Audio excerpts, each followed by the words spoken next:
হিল্লা বিবাহ সম্পূর্ণ হারাম, আদৌ জায়েজ নেই। তাহলে কি হবে?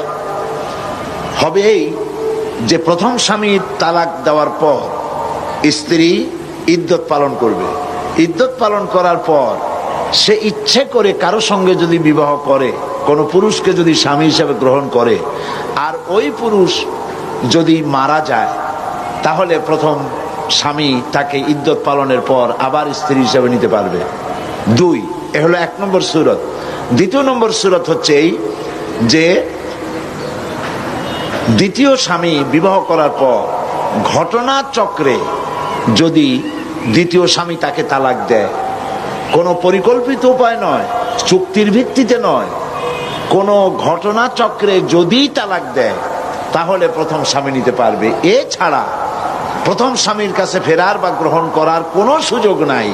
মৃত্যু পর্যন্ত এই স্বামীর জন্য ওই স্ত্রী হারাম হয়ে গেছে। এই হচ্ছে ইসলামের বিধান। গ্রামের মাতব্বর কি বলল, চেয়ারম্যান কি বলল, এইটা ফতোয়া নয়, এইটা ফতোয়ার বিষয় নয়।